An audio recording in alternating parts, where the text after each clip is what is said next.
Hey there, I'm Andrea Olson with Go Diaper Free, and I'm going to record podcast episode number 93 today, Normalization, how early potty training and EC can actually help your child's behavior improve dramatically. Let's do this. Welcome to the Go Diaper Free podcast, where we're all about helping you stop depending on diapers as early as birth. I'm your host, Andrea Olson, author and mom of 5 babies, all EC'd from birth, all out of diapers by walking. This is episode 93, Normalization, how early potty independence makes for better toddler behavior, freeing up the brain to learn.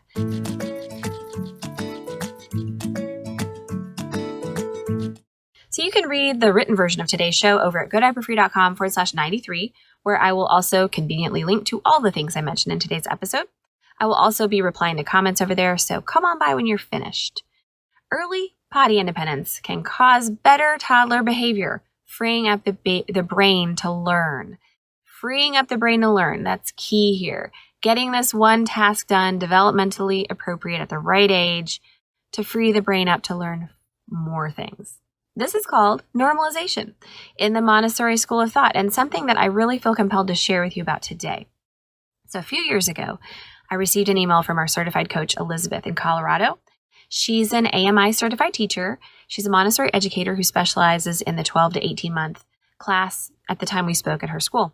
So the children in her class, right when they entered the 12-month classroom, were put into cotton underpants while they were there at school with no outer pants in the way, right when they entered that part of their class experience.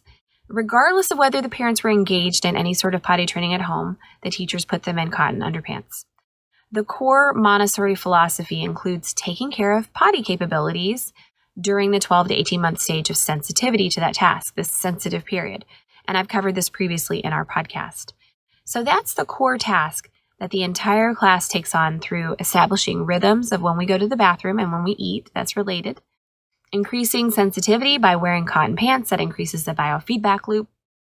And group training in just a matter-of-fact way. This is what we do here. The environment is set up for success with small toilets and things all arranged in a child-accessible, really simple manner, just like a Montessori classroom typically is set up. So after all the children are confident in their pottying abilities, which she said took a couple of months to get everybody really going well, and to a point where they could sort of move on from this, they're able to move on to their next work, they call it in Montessori, with a clear mind and self-efficacy under their belts. I asked Elizabeth about this because it is so impressive. Oh my gosh, she trained an entire group of 1-year-olds to do this together. It's impressive to get them to do anything in that age range together at the same time or as a group. It's not as impossible as a 2 or 3-year-old though, but definitely gosh, so impressive.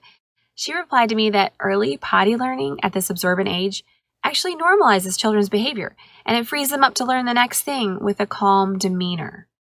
It grounds them. It stabilizes them. It reduces tantrums and causes peace in the soul of a young toddler. This is a contentedness that is unshakable. It comes from within. An efficacy and self-knowledge that strengthens this child from within and reduces the need for tantrums and wild disruptive behavior. It grounds our children. It grounded the children in her class. That's always what she does first in that particular age range. So as she told me that, I was like, okay, wait, yes, of course. This must be why I am, as a mother, am constantly told at restaurants and on outings that my children are so well behaved. Now, mind you, at home, it's a different story. I don't know if you're with me on that one. At home, they just feel more relaxed and they're like, ooh, we can let it all hang out and challenge everything. But in public, though, I'm constantly approached and told, wow, you have 5 kids and they're so well behaved. And I'm always embarrassed, and I feel very humbled and honored, but I'm like, geez, if this keeps coming across as a message to me, then I must be doing something right. And of course, because I teach EC, I'm like, oh, it's because of EC. But the kind of lifestyle that EC has encouraged me to lead by doing EC, how it's changed my parenting to be responsive and aware and connected with my kids in this way. My kids have had full mastery over their bodies. Ownership, control. I've trusted them from very early ages. I've listened to them and I've honored them as people and allowed their dignity to remain intact. These kids are good kids. They're well behaved, especially in public, and they have a sense of calm inner peace, of groundedness to them. And again, that's mostly when I'm at home. It's a different set of challenges. We have challenges every day with them because there are so many of them and they're so young. But we don't have that added layer of anxiety and angst and stress because they're also pooping and peeing themselves all day, upwards of 3 and 4 years old. And we've never had more than one in diapers, even though they're only on an 8-year spread. It's just a different reality, right? So as Elizabeth told me all this, I was like, okay, cool. This totally validates what my experience has been. And then I asked her for more. So she shared this email with me to explain the sort of background for it. She says, the fact that the toddlers act differently when toilet trained is what Montessori calls the process of normalization. Toilet learning is one major factor in aiding the child's sense of order. The purpose of dressing young toddlers in cotton underwear is not necessarily to have dry pants. It is to develop the child's will. This is one thing the child has full control over. And once given the opportunity, the child is delighted to show that he or she can control it. Many research studies have been done in relation to the process of normalization. One good book about these research studies is The Science Behind the Genius by Angeline Stoll Lillard. So I, being the inquisitive little Virgo that I am and the good little student, I grabbed a copy of Lillard's book and I began flipping through its encyclopedia-like chapters. It is dense, I will tell you that. What I found is a lot of evidence that supporting a child's developing will in complete alignment and rhythm and harmony with their natural development absolutely frees them up to learn things and to move more securely and calmly through the world. You know, Montessori is all about not forcing or pushing them to develop their will, but just supporting that natural unfolding of the child's will. Toddlers find a sense of order and right action once the self-mastery has taken place. They yearn for it. It is what their next step is. It makes sense, right? I can't tell you how many times I have seen a child who looks so anxious, so wildly out of control, so completely ungrounded, and not just one who's just having ecstatic fun, but one who I just want to hold and rock and tell it's okay, you're okay. One who runs out into the parking lot recklessly and does not care what mom or dad says. A child without a sense of order or calm or groundedness. One who has spiraled out and is so out of control you just want to catch them and tell them that it's okay, that they're okay. And maybe you know what I mean. Not one who's just like joyously playing and having a great time being a kid, but one who clearly looks disturbed. And every single time I see a child ridden with anxiety like this, you guys, I see a very full diaper with probably 6 hours of pee in it, maybe 10, sagging down toward their knees like a sad puppy begging for food or to be changed every single time. And I'm going to tell you right now, don't be mad at me because I'm not mad at the parent. The parent is doing what they were told to do. The parents usually are those very, very overbearing and helicoptery ones who like care so much that they want to just make sure their child is so okay and free and supported and all that stuff, but they've been given the wrong information by those multi-billion-dollar diaper companies. So, but when I see this, I don't feel mad at the parent. I don't feel like, oh man, they just know what the right thing is to do and they're not doing it. No, I feel sad for the child who is so spiraled out and who is also wearing a very full diaper. And I assume, and I've always assumed, that the two are connected. Maybe this child is trying to run away from that literal baggage and trying to find a sense of dignity somewhere else, far, far away. Maybe she's crying out for literal help, needing released from this embarrassing shackle that in a social setting is inappropriate to have her peeing and pooping in front of other people, but not knowing how she can ask for its removal because no one thinks she's mature enough to handle going to the bathroom herself yet, to be potty trained, and they have told her that. And when they need to go poop, running and hiding to do it in private, behind the couch or behind wherever they can find a place to hide, then throwing an absolute fit when needing to be changed. And I get it. It's confusing. It's chaos. The confusion and chaos in this child's mind.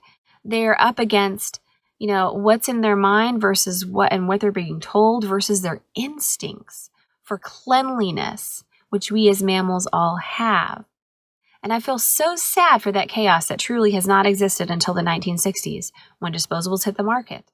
It was then that we started being told to use them longer and longer and longer, without regard to our children's natural development and needs. All of that fell through the cracks, you guys. Guided by a pediatrician who worked for Pampers, who still does, who said we would damage our children if we don't wait for them to say, I am ready to be toilet trained. I mean, we have been, I did another podcast on this already, so I won't get on this soapbox, but we've been duped. We have been duped. And it boils my blood that we've been so misled for this giant industry to take advantage of us parents to make a buck or two. It's terrible, and definitely listen to my podcast on that if you want to learn more, but basically it leaves us with the opposite of normalization, which is what we used to have when a child would start walking, and they were in cloth diapers. And the mom's like, great, I'm going to stick you on the pot now. And they would have even stuck them on the pot earlier than that if it meant they could save having to hand wash one poopy diaper. So normalization totally fell through the cracks. Lucky for us, we have Montessori, who left her legacy and continues to instill this in our classrooms, although it is being taken over by mainstream mentality. Oh no, you need to keep those children safe psychologically and physically and not potty train them too early or you damage them. You guys, that is a BS. That is something that comes from the diaper companies. That is the marketing we have grown up and we were born into it, and we need to start to learn to ignore that because it is not truth. So let's go back to what can we do to normalize our children's behavior, whatever age your child is. A baby, they're 4 years old, they're 2 years old, and you're listening to this. Early mastery, meaning as early as you hear about it and feel equipped to do it, for self-toileting is the way to normalize behavior. And there is a way out. So all of that stuff I just said, and I get so upset about it because I feel so sad that we've been so misled. There is this solution that exists that is very effective. Lillard writes in her book, training and attention appears to reduce aggressive behavior. She details this idea in chapter 4 of her book, but training and attention. So when you teach child the whole routine and how to take care of their own personal hygiene, it increases their attention and focus on that process, and it reduces aggressive behavior. She quotes Montessori here, quote, when we speak of the freedom of a small child, we do not mean to countenance the external disorderly actions which children left to themselves engage in as a relief from their aimless activity. But we understand by this the freeing of his life from the obstacles which can impede normal development. You guys, this is me speaking. Obstacles such as diapers, obstacles such as things that are not within their reach, the lack of an environment that supports their normal development. And Montessori again. This goal leads to the creation of a suitable environment where a child can pursue a series of interesting objectives and thus channel his random energies into orderly and well-executed actions. That's beautiful, right? That's quoted in her book on page 99 in Lillard's book. So toddlers and young toddlers especially, they'll walk around carrying very, very heavy things, and they will try one activity over and over and over until they achieve mastery. They want challenges. They want things that can focus their energies and ground them and help create calm, and they will play uninterrupted for so long if we allow them that. And look at my last podcast on simplicity parenting if you want to help create this calm environment. This is a big piece of it, you guys. Lillard also mentions on page 112, quote, people are happy when their attention is engaged in what they're doing presently. And this happiness can lead to better social functioning, which she supports with various studies. I think what she means here is that focused attention on a task results in happiness. And I see this with my own children. Doing the whole potty routine takes focus, as does paying attention to when you need to go. So I can deduce that EC can lead to better social functioning and a happier baby. And I'm sure you ECers out there who also have had the experience of doing this with your baby can attest to it too, right? So lastly, I just would like to share one more thing from Lillard's book on page 116.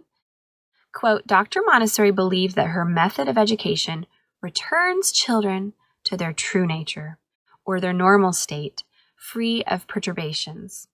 She described the normal state of a child as, quote, precociously intelligent, one who has learned to overcome himself and to live in peace, and who prefers a disciplined task to futile idleness, end quote. And Lillard continues, in Montessori theory, normalization of the personality occurs naturally when children are able to make their own choices in a prepared environment. In such a situation, they begin to concentrate their attention, end quote. And that's, you guys, what she just said there and what Montessori says inside her quote, that children prefer disciplined tasks, and that's self-disciplined tasks, to futile idleness. We are human beings as mammals with a higher functioning brain. We need a sense of purpose and meaning in our lives. And this starts right as those babies start to get mobile and start to get to explore their world and their bodies. That's where it all starts, you guys. Disciplined task versus futile idleness. So we help them to concentrate their attention by allowing them during this sensitive period of wrapping up, starting and finishing toilet learning, 12 to 18 months. We help them to concentrate their attention and therefore have less aggressive behavior because they've got control over that basic human process in them, the process of going to the bathroom in a hygienic place, feeling when they need to go, responding to their own bodies, taking care of themselves. It's such a gift. So even if you're listening to this and your child's 3 or 4 years old, it doesn't matter.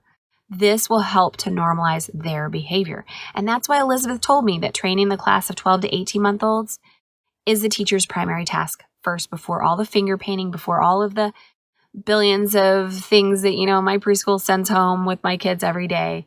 That more important than all of that is helping them to achieve self-mastery through self-toileting.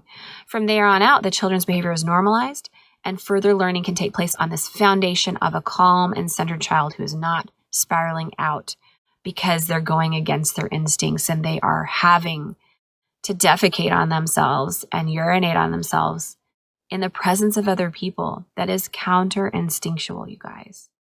I hope that makes sense. So doing EC and wrapping it up during 12 to 18 months is the same bag. I highly recommend it too. If you want to have a child who is calmer, more self-assured, and less prone to tantrum, one who is grounded and centered in their body, one who has full control over their bodily functions, and does not have to feel shame by peeing and pooping in front of others in a social setting in a diaper at this age.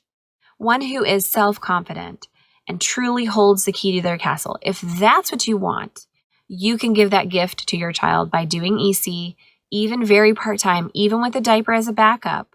I'm not anti-diaper, you guys. I think about using it as a tool instead of a toilet.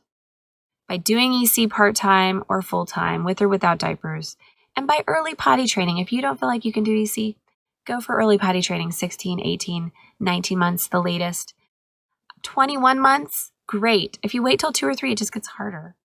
But what the gift you're going to be giving your child is less anxiety, more confidence, and groundedness. And we all deserve that. It's such a beautiful thing. So like Maya Angelou says, we know better, we do better. Get resourced. I have books on both ages. 12 to 18 months, you would want to get my Go Diaper Free book, which is about EC. And I have a hybrid plan in there that is a mixture of potty training and EC. That's really good for giving them those keys to their castle, handing over the baton, which will free them up for further learning and give them that self-confident base to lead the rest of their life from. Now it's your turn. I want you to head over to the written version of this podcast at godiaperfree.com/93 and let me know whether you've also found that EC or potty training, early potty training, has normalized your child's behavior, or actually any kind of potty training. Has it normalized your child's behavior? Did you notice a difference when you did it, when you're finished with it? So I'll see you over there. Until next time, when we talk about the dream pee and what to do in the middle of the night. Happy pottying, you guys. I'm Andrea Olson, and you've been listening to the Go Diaper Free podcast at godiaperfree.com, and I'll see you next time. All right, now that one actually recorded. Oh, I hate when I do that. Please comment below. Be nice to each other. You guys are very nice to each other. YouTube is a wonderful place. Way better than Facebook. Although this will probably be posted to Facebook too at some point. So please be nice to each other. I am not mad at parents. I'm mad that we've been given the wrong information. And that will always madden me because I am passionate about making sure people get the right information. You have full permission to potty train, to do EC, whatever age you're doing it, because I don't think you're going to be strapping your child to a toilet. And that would be not positive, right? That would be negative. So we want to normalize child's behavior by doing potty learning, any kind, part-time, super part-time, just when they wake up, whatever, at whatever age you're at, start exposing them. It's an exposure technique where we are not just popping it on them later. If your child's over 2 years old, definitely just do the potty training and don't make it gradual. And let me know how it goes. I have lots of resources. Please visit my store at gooddiaperfree.com/store, and you'll see the various books I have there. But yeah, has potty learning normalized things for your child? Please comment below and hit the bell and subscribe, and I'll let you know when my next video comes out. Thanks.